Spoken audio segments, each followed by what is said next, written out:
Shalom, selamat malam. Kembali kita berjumpa dalam ibadah Cool Online bersama dengan GBI Rayon 17 Lampung. Kita percaya ketika kita menyiapkan hati kita untuk memuji-muji nama Tuhan, maka hadirat Tuhan akan memenuhi rumah-rumah kita. Oleh sebab itu mari kita semua bangkit berdiri. Kita mau tinggikan Tuhan, sebab kasih setia Tuhan itu untuk selama-lamanya, sampai selama-lamanya. Haleluya.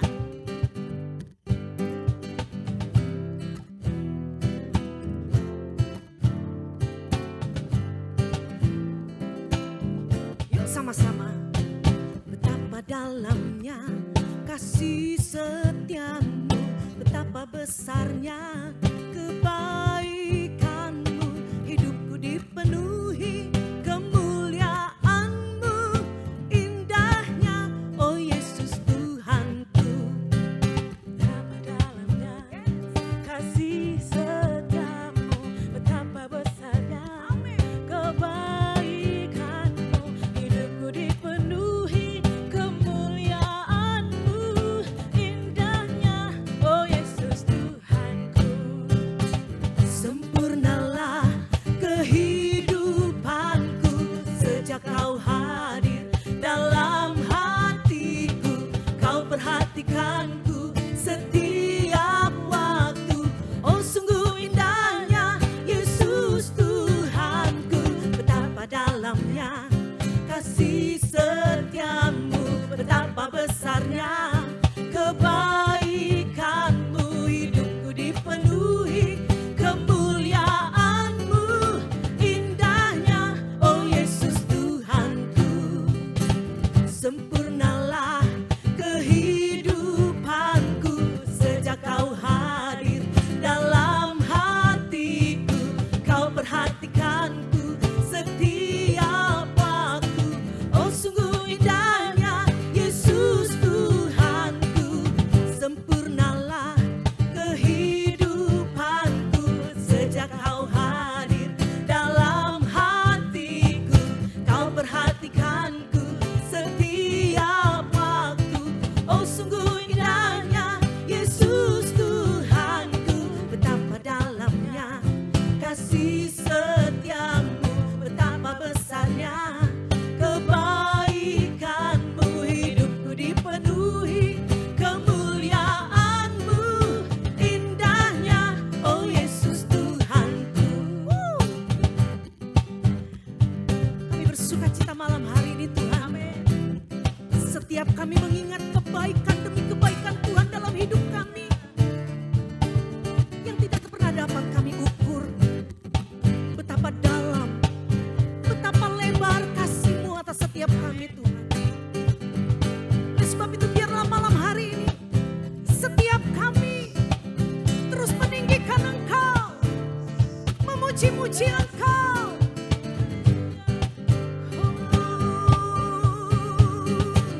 Sempurnalah kehidupanku sejak kau hadir dalam hatiku, kau perhatikanku setiap waktu. Oh sungguh indahnya Yesus Tuhanku. Sempurnalah kehidupanku sejak kau hadir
mengakui kedaulatan-Mu atas setiap hidup kami.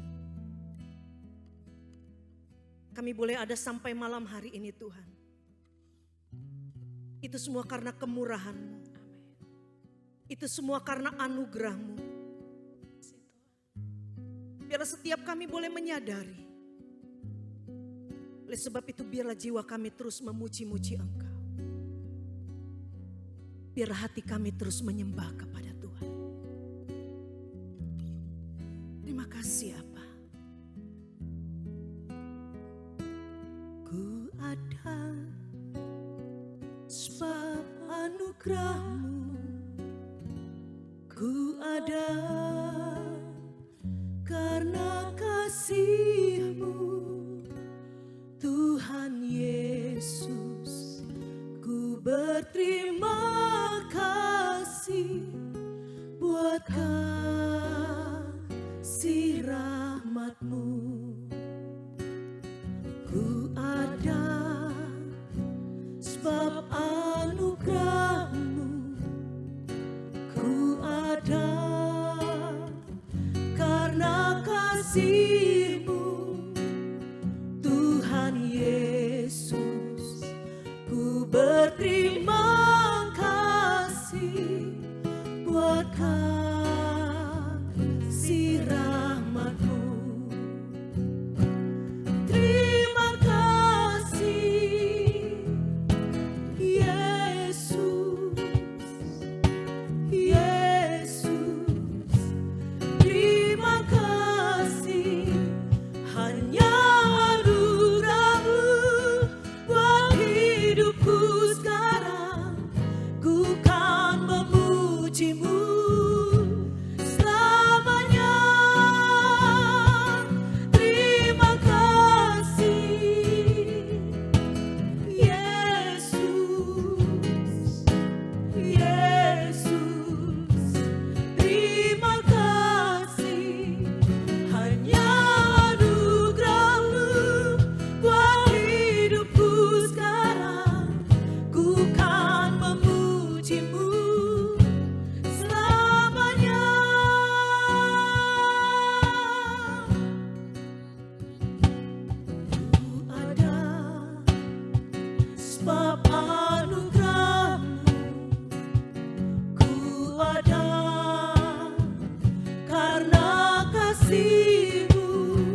sudah Tuhan kerjakan dalam hidup kita. Dia tetap baik untuk selama-lamanya sampai selama-lamanya.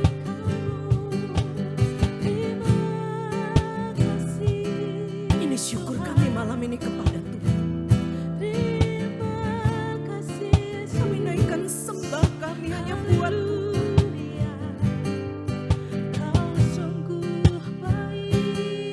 bersyukur kepada Tuhan. Terima kasih Yesus yang kami lakukan, yang kami sembah. Biar kami boleh tinggal dalam hadirat-Mu malam ini Tuhan. Merasakan kasih Bapa yang besar. Kasih-Mu ajaib tidak pernah berhenti dalam kabar kesudahan dalam hidup kami. Terima kasih ajaib Bapa. Kami rasakan sepanjang waktu.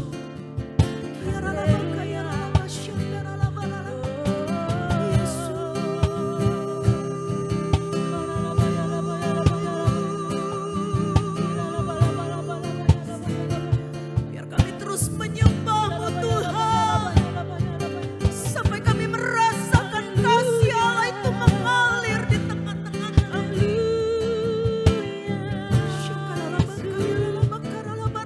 Kami sembah Kau Tuhan, kami agungkan nama-Mu yang sungguh ajaib. Sebab hanya nama Yesus, Kau Tuhan, hanya nama Yesus yang berarti buat hidup kami, yang membela kami Tuhan. Terima kasih Kau ajaib. Terima kasih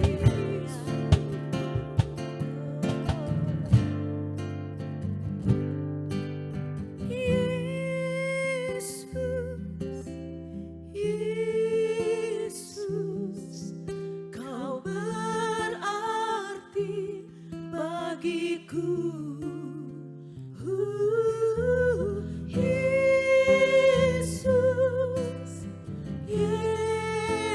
Yesus, Kau segalanya bagiku. Panggil Dia Yesus. Yesus,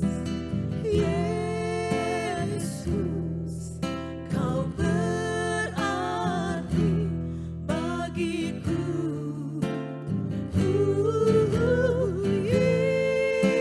Yesus,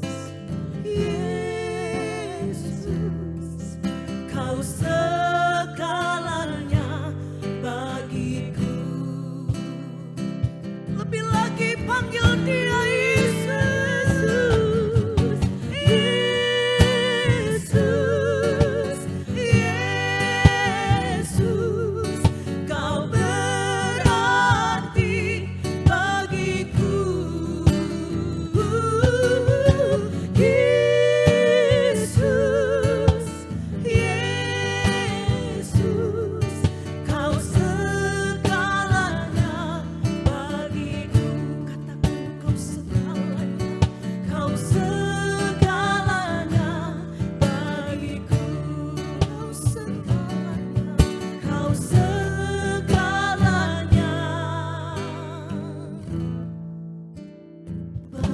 bagiku.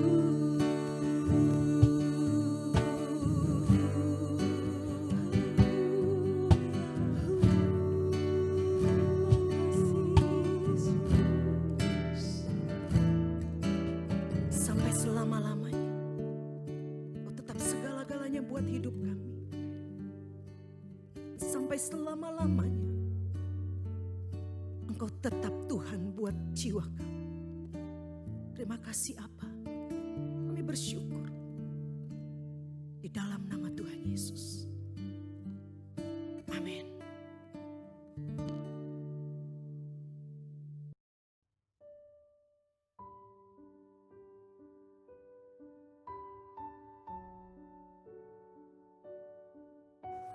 Shalom Bapak Ibu yang dikasihi oleh Tuhan Yesus Kristus.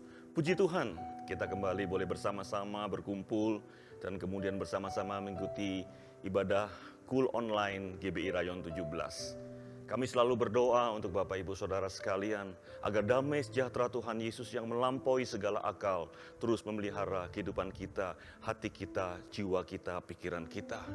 Dan mari, hari ini kita akan sama-sama sharing tentang firman Tuhan yang terambil dari Lukas pasalnya yang ke-10, ayat ke-25 sampai ayat yang ke-35.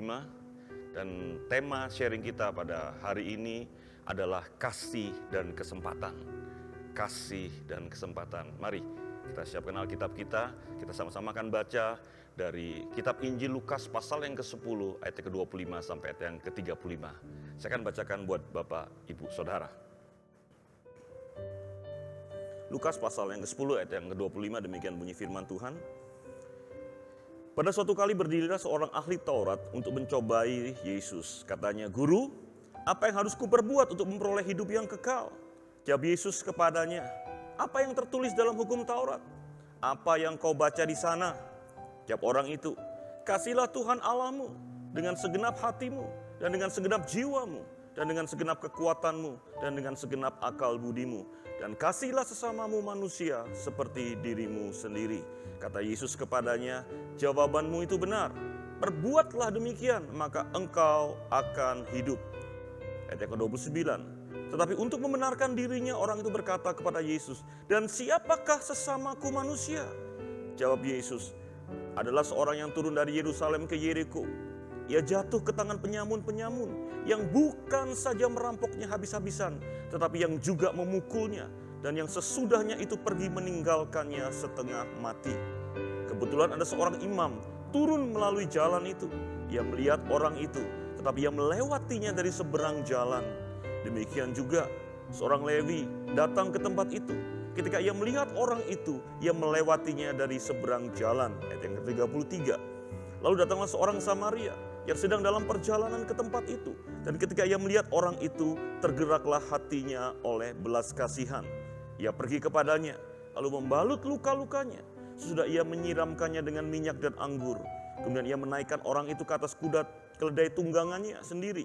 Lalu membawanya ke tempat penginapan dan merawatnya. Ayat yang terakhir 35.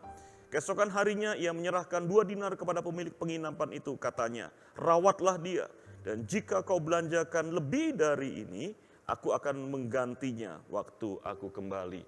Nah, Bapak Ibu Saudara yang dikasih oleh Tuhan Yesus Kristus, cerita ini bukan cerita yang baru pertama kali kita dengar. Dan bagi kita yang punya latar belakang Kristiani, pasti semua pernah mendengar cerita tentang Samaria, orang Samaria yang murah hati, orang Samaria yang baik hati.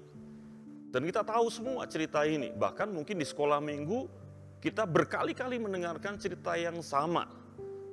Nah, tapi kalau kita mau merenungkan ayat-ayat ini lebih dalam kembali, ternyata waktu dulu saya mendengarkan cerita tentang orang Samaria itu, dalam pemikiran saya bahwa ternyata Tuhan mau kehidupan saya, kehidupan Bapak Ibu sekalian, itu harus menolong orang lain, harus murah hati.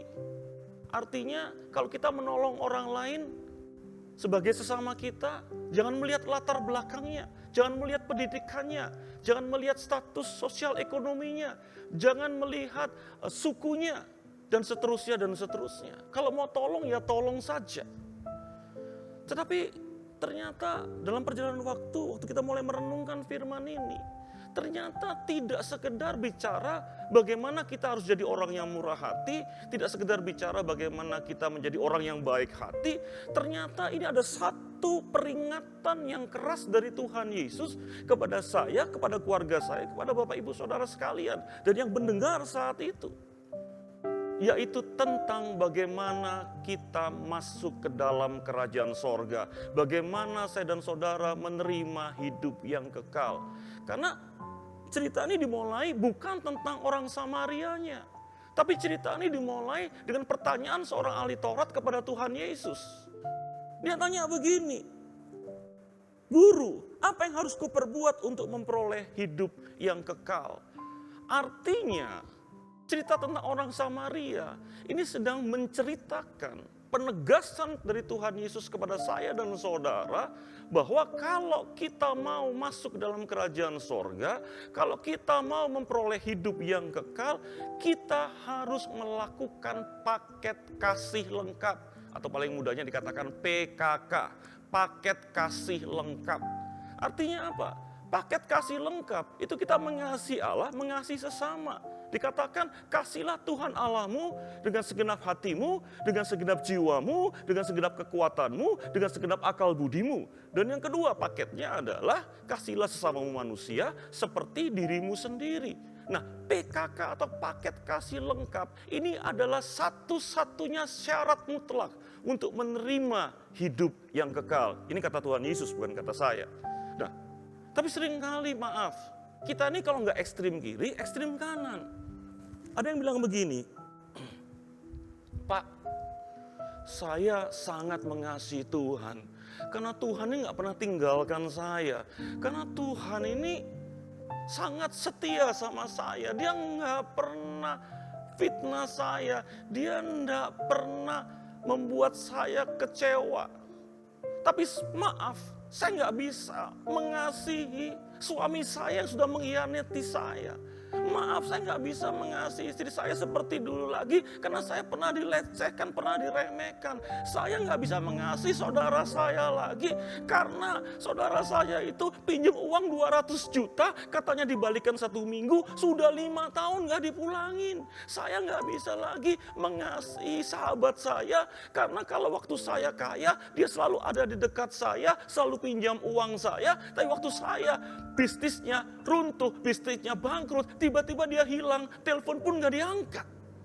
Jadi saya hanya bisa mengasihi Tuhan, karena saya dikecewakan oleh manusia. Gak bisa Bapak Ibu sekalian. Yang namanya paket lengkap, PKK, paket kasih komplit, itu gak sekedar mengasihi Tuhan, tapi juga harus mengasihi seperti orang Samaria tadi, seperti dirinya sendiri.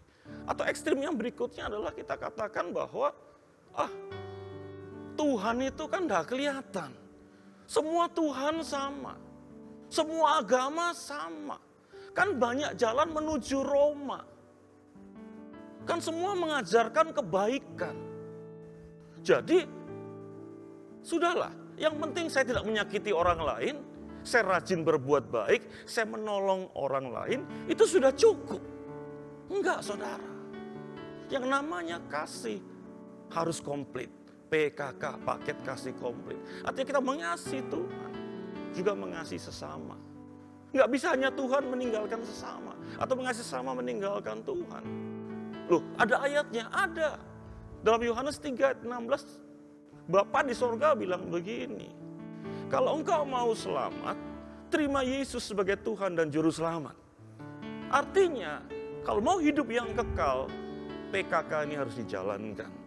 Tapi khusus pada sore hari ini kita akan sharing bukan tentang mengasihi Tuhan, mungkin di kali yang lain.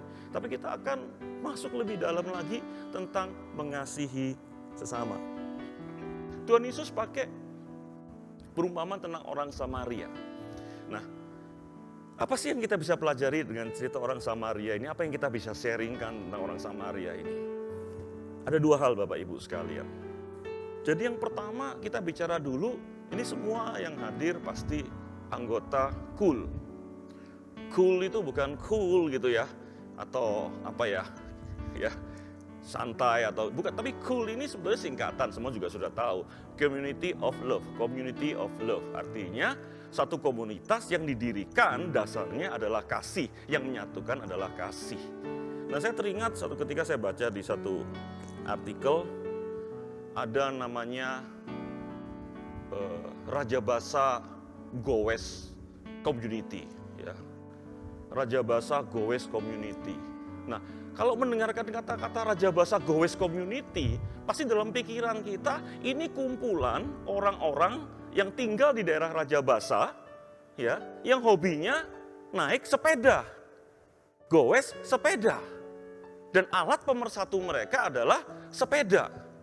Jadi kalau ada orang yang mendaftarkan ingin menjadi bagian dari Raja Bahasa Goes Club tadi atau Raja Bahasa Goes Community tadi, dia datang dan dia bilang, "Pak, saya punya Harley Davidson seri terbaru. Warnanya putih, beratnya 1 ton, Pak. Harganya di atas 1 M." Mungkin yang terima pendaftaran katakan, "Wah, luar biasa, bagus sekali, Pak." Tapi saya mau tanya satu hal, punya sepeda enggak? Enggak. Kalau nggak punya sepeda, biarpun punya Harley Davidson, ya sama aja, nggak bisa menjadi bagian dari Raja Bahasa Goes Club. Loh Pak, ada orang Pak, kaya sekali Pak, punya ruko 10 Pak. Tetap aja pertanyaannya, punya sepeda nggak? Nggak punya, ya nggak bisa. Kenapa? Alat pemersatu dari yang namanya Raja Bahasa Goes Club itu adalah sepeda. Contoh yang lain. Misalnya ada satu perkumpulan, satu komunitas namanya Bandar Lampung English Community. Nah, mendengar kata-kata itu, kita tahu bahwa itu adalah satu komunitas yang dibangun, yang dibentuk, yang didirikan, di mana alat pemersatunya adalah bisa berbahasa Inggris. Entah Inggrisnya mampunya levelnya di sini, atau di sini, yang pasti bisa berbahasa Inggris. Jadi kalau ada orang yang daftar lalu mengatakan, "Pak, saya bisa bahasa Jepang, saya bisa bahasa Jerman, saya bisa bahasa Mandarin, saya bisa bahasa Korea." Bagus, luar biasa Pak. Bapak bisa bahasa Inggris? Nggak bisa, ya pasti ditolak. Nah ini juga sama. Makanya pelajaran pertama yang kita mau lihat bahwa cool, ya, sebagai satu produk yang namanya Community of Love, syaratnya setiap anggota cool harus punya kasih. Sekali lagi, cool, syaratnya harus punya kasih.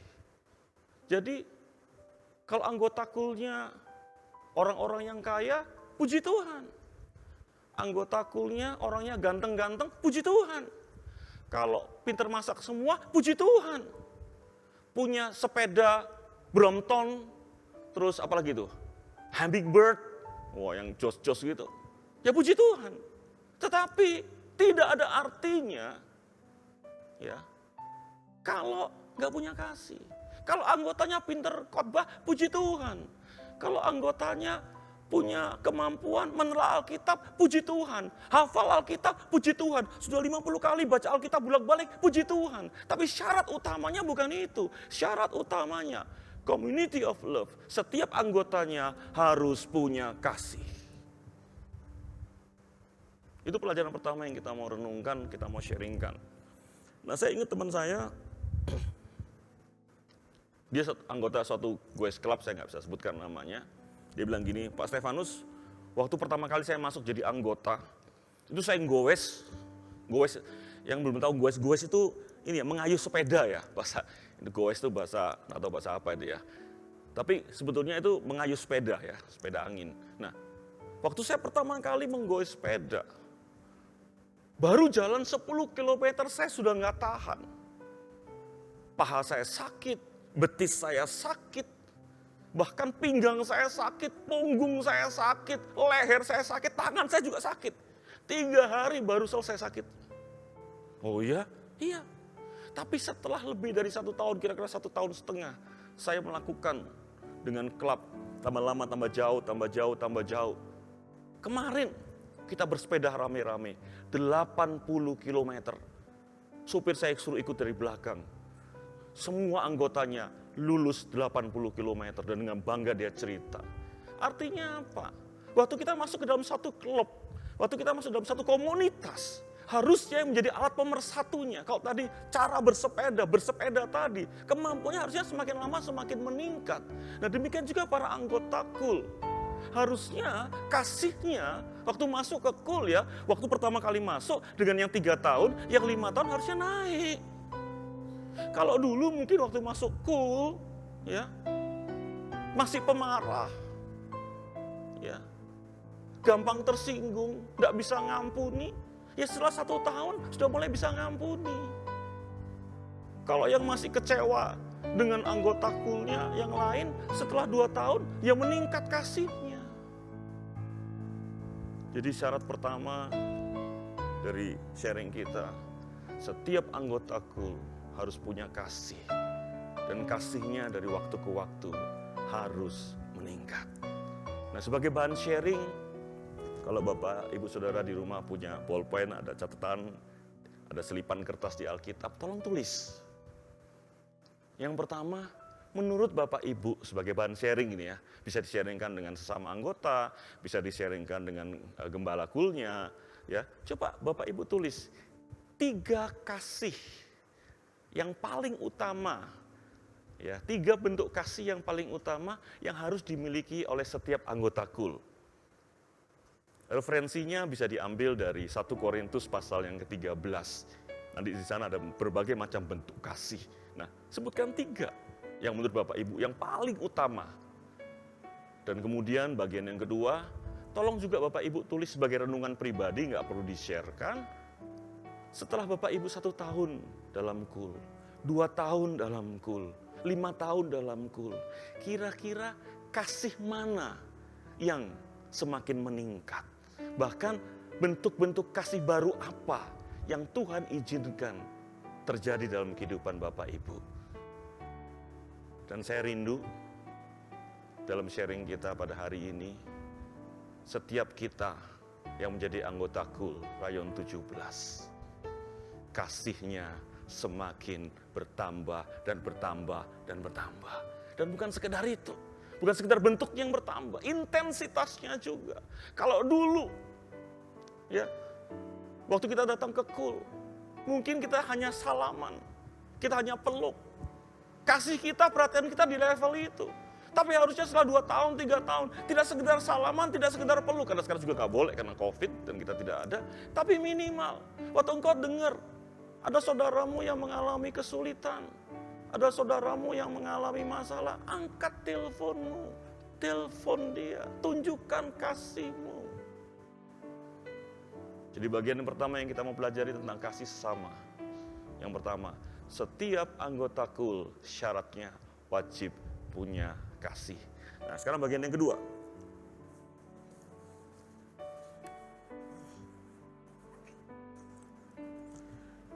Kalau pertama adalah setiap anggota KUL harus atau wajib punya kasih. Yang kedua, gunakan kairosmu semaksimal mungkin. Gunakan kairosmu semaksimal mungkin.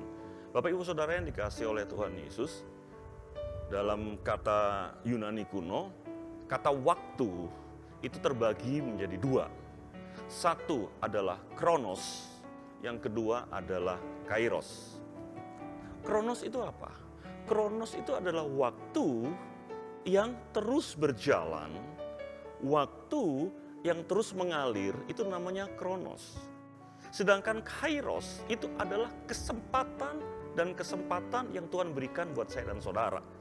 Jadi kalau mau diterjemahkan secara bebas, bahwa yang namanya kronos itu adalah waktu-waktu yang setiap hari saya dan saudara jalani.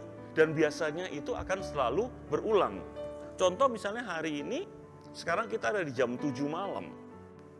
Maka besok ada jam 7 malam lagi. Lusa akan ada jam 7 malam lagi. Minggu depan ada jam 7 malam lagi. Kalau hari ini hari Kamis, maka minggu depan ada hari Kamis. Bulan depan ada hari Kamis. Tahun depan ada hari Kamis. 2 tahun lagi ada hari Kamis. Itu adalah waktu kronos, waktu yang mengalir. Gitu. Yang kita jalani setiap hari. Nah, tapi ada satu waktu lagi yang namanya waktu kairos.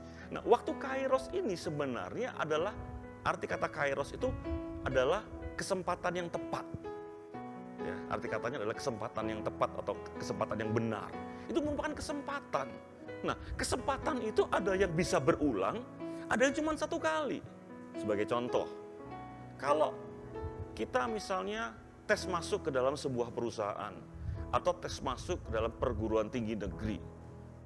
Yang saya tahu itu hanya maksimal 2 kali. Kalau tahun ini kita gagal, artinya kesempatan kita masuk tinggal 1 kali lagi di tahun depan. Kalau tahun depan kita gagal, maka kita nggak bisa masuk ke perguruan tinggi tersebut. Nah, itu adalah kairos, artinya kesempatan yang mungkin hanya bisa terulang 2 kali. Tapi ada kairos yang hanya mungkin terjadi sekali. Contoh misalnya, ayah dari sahabat Bapak Ibu ada yang dipanggil Tuhan. Nah, waktu itu Bapak Ibu sedang lembur di tempat kerja atau di tempat usaha, pilihannya mau menghentikan pekerjaan dan datang ke rumah duka untuk menguatkan keluarga, atau karena mengejar target, ya minta maaf, kirim WA saja, dan kemudian meneruskan kerja atau usaha. Ini pilihan. Dan misalnya Bapak Ibu memilih untuk tidak datang ke rumah duka, untuk menguatkan keluarga yang ada, ini nggak bisa diulangi lagi. Karena kesempatannya hanya malam itu saja. Nggak bisa diulangi di bulan depan, nggak bisa diulangi di tahun depan. Itu namanya kairos, kesempatan.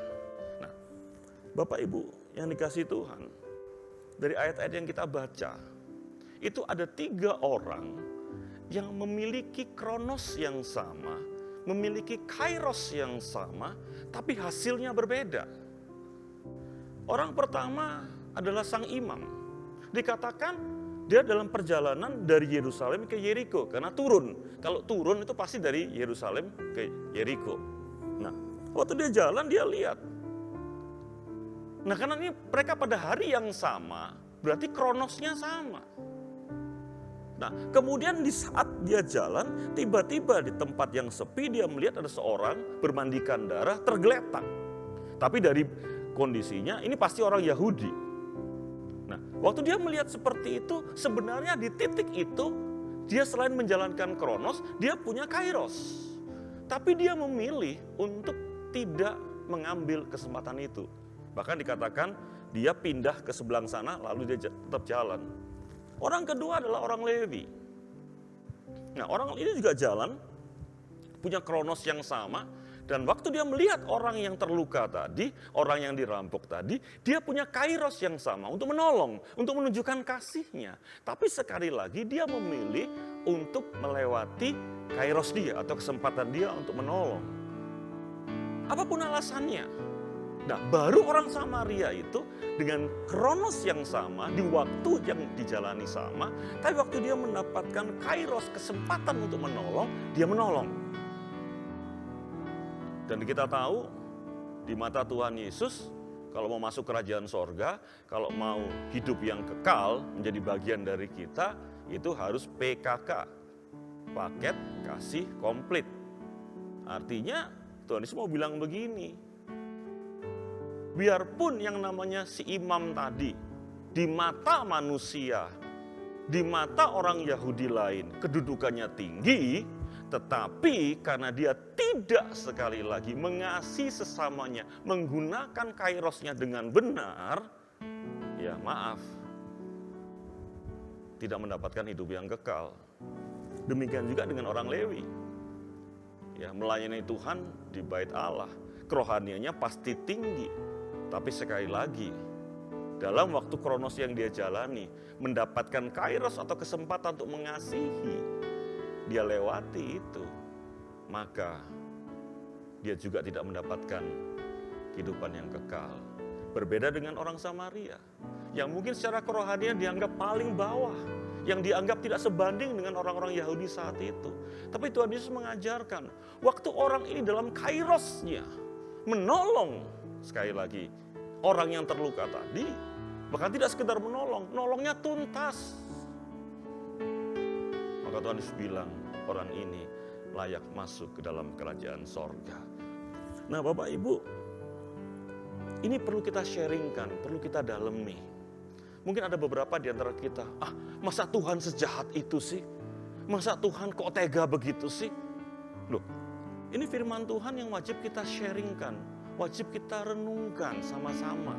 Saya sangat khawatir ada beberapa dari antara kita, mungkin saya juga, ya, punya pemahaman yang mungkin gak pas dengan apa yang Tuhan mau.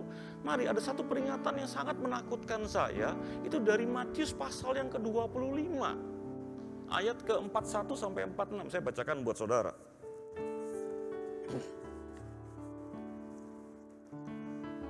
Matius 25 ayat 41 sampai 46 saya akan bacakan. Judulnya ini final judgment atau penghakiman terakhir. Ayat yang 41 ini Tuhan Yesus ya. Dan ia akan berkata kepada mereka yang di sebelah kirinya, enyahlah dari hadapanku, hai kamu orang-orang terkutuk. Jadi ternyata waktu di pengadilan terakhir, untuk orang-orang yang kenal sama Tuhan Yesus pisahkan yang di kiri sama yang di kanan. Nah, untuk yang di kiri Tuhan Yesus bilang dengan kata-kata yang keras sekali, terkutuk. Nah, kenapa kok bisa terkutuk gitu loh? Bahkan dikatakan enyahnya ke dalam api yang kekal yang telah sedia untuk iblis dan malaikat-malaikatnya. Di ayat 42 dikatakan begini, ketika aku lapar kamu tidak memberi aku makan, dan ketika aku haus kamu tidak memberi aku minum. Loh. Dan orang-orang yang di kiri itu tercengang. Loh Tuhan, kapan? Tuhan Yesus, kapan kami lihat engkau haus? Kapan kami lihat engkau lapar? Kalau engkau Tuhan Yesus dengan jubah kemuliaanmu kelihatan engkau kelaparan, pasti saya akan traktir engkau makan 7 hari 7 malam. Apa aja Tuhan pesen pasti saya kasih. Tapi kapan? Kapan? Bahkan Tuhan Yesus bilang begini. Ketika aku orang asing, kamu tidak memberikan aku tumpangan. Ketika aku telanjang, kamu tidak memberikan aku pakaian. Mereka bilang, kapan Tuhan telanjang? Kami nggak pernah tahu. Lalu Tuhan bilang begini, kita lihat ayat yang ke-45, kita loncat saja. Maka ia akan menjawab mereka, aku berkata kepadamu, sesungguhnya segala sesuatu yang tidak kamu lakukan untuk salah seorang yang paling hina ini, kamu tidak melakukan untuk aku. Tuhan sebenarnya sudah memberikan kita banyak kairos dalam kronos yang kita jalani. Ada banyak perumpamaan, ada banyak cerita tentang ini. Kita ingat cerita tentang orang kaya dengan Lazarus. Orang kaya ini hidupnya berpesta pora, tapi firman Tuhan tidak katakan dia punya dosa apa. Tapi yang jelas, setiap hari dia lihat Lazarus hidupnya menderita. Bahkan untuk makan saja, ya, si Lazarus harus saingan sama guguk, sama anjing. Mungkin tarik-tarikan makanan. Dan kemudian karena hidupnya menderita, ya, tubuh Lazarus ini punya kudis, punya borok, sampai dikatakan anjing menjilat boroknya. Dan karena mungkin diinfeksi karena dijilat anjing, dia mati. Tapi orang kaya merasa ya, lu sendirilah, lu mati-matilah lu. Gua kerja keras kok, ngapain gua tolong elu? Tapi sebenarnya ini adalah kairos yang Tuhan berikan kepada orang kaya tadi untuk menolong Lazarus. Tapi dia nggak tolong. Sama juga, ada kairos yang Tuhan berikan untuk si imam, untuk orang Lewi, tapi mereka biarkan. Bahkan di perumpamaan lain, ada kairos yang Tuhan berikan, yaitu janda-janda untuk para ahli Taurat, tapi bukan ditolong si janda-janda. Definisi janda di sini adalah yang berusia di atas 60 tahun ya. Jadi jandanya usia 60 tahun ke atas. Ya. Bukannya janda-janda yang sudah tua, yang sudah 60 tahun ini dirawat oleh para ahli Taurat, rumahnya diambil, disita oleh para ahli Taurat. Nah, jadi hari-hari ini, bahan yang kita harus sharingkan, mari pakai kairos kita sebaik mungkin. Bapak Ibu, kairos ini gak setiap kali datang loh. Engkau bersama keluargamu tidak untuk selama-lamanya. Engkau bisa memeluk anak-anakmu tidak untuk selama-lamanya. Engkau bisa dipeluk oleh orang tuamu, menerima doa-doa mereka. Itu tidak untuk selamanya. Ada waktunya mereka nggak bersama-sama dengan kita lagi. Waktu kita bersama mereka, itulah kairos kita, itulah kesempatan kita. Jangan waktu kita punya orang tua masih sehat, nelpon aja nggak pernah. Nanti kalau sudah meninggal, kita bikin pesta kematian besar-besaran. Nggak ada gunanya, kairosnya sudah lewat. Hari ini, mari sebagai bahan sharing, mungkin Bapak Ibu punya catatan, kita catat yuk. Apa-apa kairos yang pernah terlewati, kesempatan-kesempatan yang Bapak, Ibu, Saudara lewati di tahun-tahun sebelumnya. dan belajar dari kairos-kairos yang terlewati. Kalau Tuhan masih kasih kesempatan, tahun depan kairos itu terjadi lagi, kesempatan terjadi lagi, pakai semaksimal mungkin, pakai sebaik mungkin. Karena tidak selalu mereka ada bersama-sama dengan kita. Saudara tulis. Jadi hari ini sharing firman Tuhan kita berbicara tentang bagaimana mendapatkan hidup yang kekal. Tuhan mau supaya saya dan saudara mendapatkan hidup yang kekal melalui menjalankan PKK. Apa sih PKK itu? Paket kasih komplit. Kasihlah Tuhan Allahmu dengan segenap hatimu, dengan segenap jiwamu, dengan segenap kekuatanmu, dengan segenap akal budimu. Dan bentuk mengasihi Tuhan. Dalam Yohanes 3 ayat 16 dikatakan, terima Yesus sebagai Tuhan dan Juru Selamat. Yang kedua, kasihlah sesamamu manusia seperti dirimu sendiri. Seperti apa sih dirimu sendiri? Seperti orang tadi. Orang Samaria tadi. Waktu dia menerima kairos Tuhan untuk tolong orang, dia tolong. Dia bantu. Nah mungkin di sekitar kita ada orang-orang yang Tuhan taruh menjadi kairos kita. Untuk kita tolong, untuk kita kasihi, untuk kita perhatikan, untuk kita bela, untuk kita gembalakan, untuk kita doakan, untuk kita besuk, untuk kita telepon. Ada orang-orang Tuhan sudah taruh. Tapi pilihan pada kita. Apakah kita seperti orang Samaria yang memakai kairos itu, atau kita sebagai orang Lewi, sang imam yang hanya lewat begitu saja. Dan Tuhan tidak pernah menanyakan alasan kenapa orang Lewi, sang imam lewat. Karena kasih tidak perlu alasan. Yohanes 3 ayat yang ke-16 dimulai dengan begitu besar kasih Allah akan isi dunia ini. Enggak disebutkan alasan kenapa Tuhan kasih kepada saya dan saudara. Oleh sebab itu Tuhan rindu. Ayo, kasihlah Tuhan Allahmu dan kasih sama manusia seperti dirimu sendiri. Amin. Mari kita berdoa. Bapak, inilah bahan sharing kami. Bahwa Engkau rindu kami boleh masuk dalam kerajaan sorga. Semua kami. Bahkan kami boleh mendapatkan hidup yang kekal bersama-sama dengan Engkau. Tapi Engkau juga mensyaratkan, mengajarkan kami bahwa Engkau mau kami mengasihi Tuhan Allah kami, tapi kami mengasihi sesama kami. Kami mengasihi Tuhan kami dengan cara menerima Tuhan Yesus sebagai Tuhan dan Juru Selamat. Dan mengasihi sesama kami dengan cara seperti orang Samaria.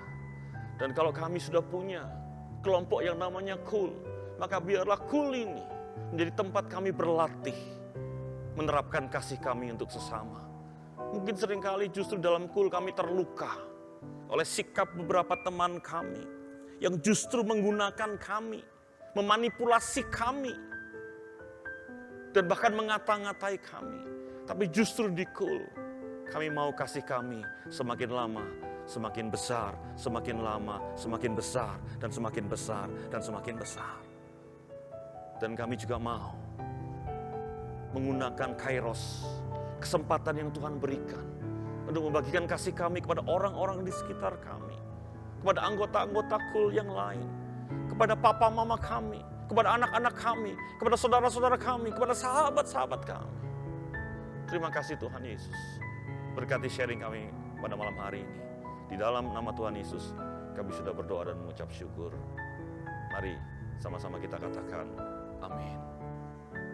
Bapak Ibu Saudara sekalian, tiba saatnya kita memberikan persembahan. Nah, persembahan bisa diberikan melalui 3 cara. Cara pertama kita bisa berikan melalui transfer rekening dengan nomor rekening yang tertera di layar Bapak Ibu sekalian.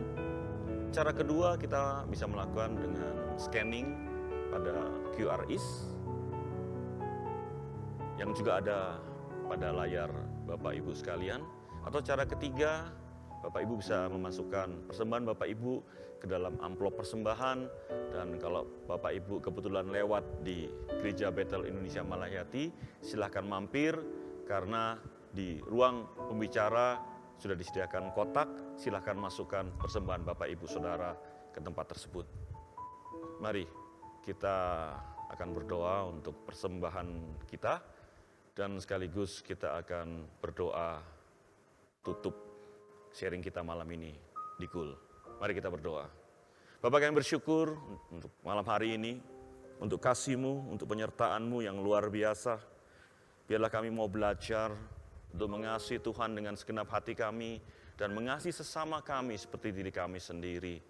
Terima kasih dan kami rindu waktu kami bersekutu di Kul, kami tidak hanya sekedar kumpul-kumpul, sharing-sharing, makan-makan, tapi kasih kami boleh bertumbuh. Bahkan kami boleh semakin peka untuk melihat kairos Tuhan dalam hidup kami. Terima kasih Tuhan Yesus, terima kasih. Dan hamba berdoa setiap orang-orang, setiap saudara-saudara kami yang sudah menyiapkan persembahan. Bapak, Engkau lihat tangan-tangan yang sedang menyiapkan persembahan. Bapak, ada yang memberikan dari kelebihan, mungkin ada yang memberikan dari kekurangan. Tapi hamba percaya apapun yang dipersembahkan dengan sukarela itu berharga di mata Tuhan. Terima kasih Tuhan, biarlah berkat-Mu menyertai umat-Mu. Dan jika sebentar kami akan berpisah satu dengan yang lain, kami siap menerima berkat dari Tuhan. Mari Bapak Ibu Saudara yang dikasihi Tuhan, angkat kedua tanganmu, arahkan hatimu. Kalau di sebelah kananmu ada istri, ada anak-anakmu, gandeng mereka. Kesempatan itu tidak akan lama. Gandeng mereka. Dan dengan iman, mari terimalah berkat Tuhan. Saudara-saudaraku yang dikasihi, disayangi, dicintai oleh Tuhan Yesus Kristus. Malam hari ini, terimalah berkat yang berkelimpahan dari Bapa di sorga. Terimalah cinta, kasih, dan perlindungan dari Tuhan Yesus. Terimalah hikmat dan penghiburan dari Roh Kudus. Dan biarlah semuanya itu akan menyertai kita mulai malam ini sampai Maranatha, bahkan sampai selama-lamanya. Mari dengan penuh iman percaya, sama-sama kita katakan, amin.